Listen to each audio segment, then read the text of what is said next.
Дусларым, әлиләргә багышланган бер җыр җырлап алыйк әле.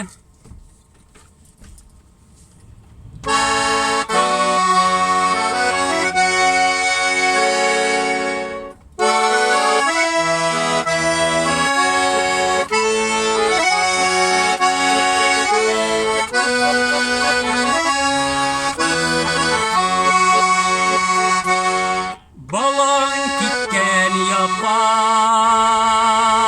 үзеңне текәп торасыңмы апа төбендә аңлыймын икән яман судар сиңа ялгыз яшәү артык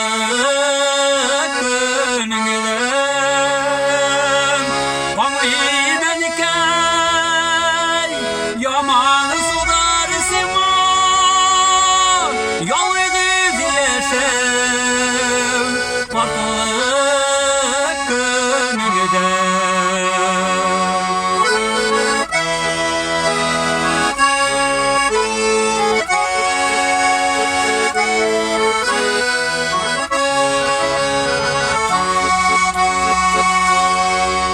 Ağırlık götürgen inlerimde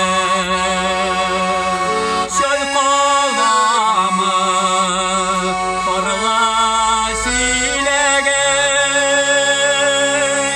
arı bilmez yitiz kullarından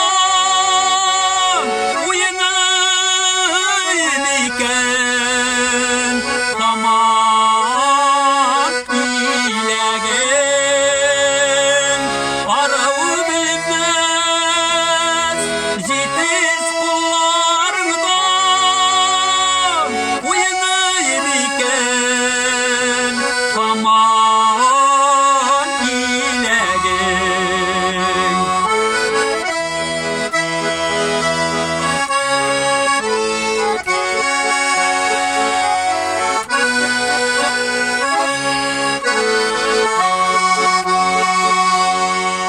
Yılı beyeleyler